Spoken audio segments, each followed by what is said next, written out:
তো আজকের ভিডিওটা আপনাদেরকে আমি রিকোয়েস্ট করতেছি ভাই, খুবই রিকোয়েস্ট করতেছি ভাই যারা ভিডিওটা দেখতেছেন। তো আজকে আপনাদের কাছে আমার একটা রিকোয়েস্ট, ভিডিওটা আপনারা সম্পূর্ণ দেখবেন, আগে ভিডিওটা দেখেন তারপর আমি কথা বলতেছি।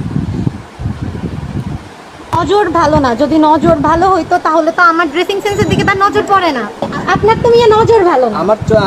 আমার নজর ভালো দেখেই তো আপনার তো নজর ভালো না। আমি তো এমন ভাবে কাপড় চোপড় পরি নাই যে আমার শরীরের কোনো অঙ্গ দেখা যাচ্ছে। সরি করতে আজকে আপনারা ভাইরাল করব। আচ্ছা আপনি ভিডিও করেন না, আচ্ছা এক্সকিউজ মি আপু, ভিডিও করেন না, আপনি শুনেন। আপনাদের মতো লোকের জন্য আজকে আমরা মেয়েরা স্বাধীনভাবে চলাফেরা করতে পারি।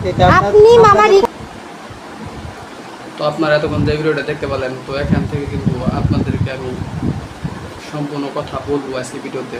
তো এখানে কী হয়েছে আমরা তো পুরোটা ভিডিও দেখতে পারিনি, একটু দেখাতে পারিনি। তো এখানে মূলত ঘটনা হয়েছে যে দেখেন আমাদের বাংলাদেশে এখন এত ভয়াবহ অবস্থায় চলে গেছে যে বলার মতো না। তো এখানে এই ভাইটি যখন রিক্সা নিয়ে এখানে দাঁড়াইছিল, তখন একটি মহিলা এসে বলতেছে ভাই আমি অমুক জায়গায় যাবো বা আমাকে নিয়েছিলেন। তো রিক্সাওয়ালা ভাইটি বলছে যে আমি আপনাকে নিতে পারবো না। তো কেন নিবে না সেটার কারণ যে রিক্সাওয়ালা ভাইটি বলতেছে যে আপনার ডিস্টার্ব ভালো না। তো এখনকার যুগ ডিজিটাল যুগ, আপনারা জানেন এত পর্যায়ে মহিলারা এত খারাপ পর্যায়ে চলে গেছে। তো বললাম না যে ভাইটি বারবার বলতেছে আমি আপনাকে নিতে পারবো না, সে আবার বলতেছে যে আমাকে নিতে হবে। তিনি কোনো মতো এরা দিতেছে না। তো আপনারা এখান থেকে বুঝতে পারছেন যে এই ভাইটি থেকে আমরা কত গুরুত্বপূর্ণ একটা কথা শিখতে পারছি। তো আমাদের কিন্তু এই কাজগুলো আমাদের শেখাতে হবে। তো যারা যারা ভিডিওটা দেখতেছেন অবশ্যই শেয়ার করে দেবেন। তো এখান থেকে আপনারা ভালো কিছু শিখতে পারবেন।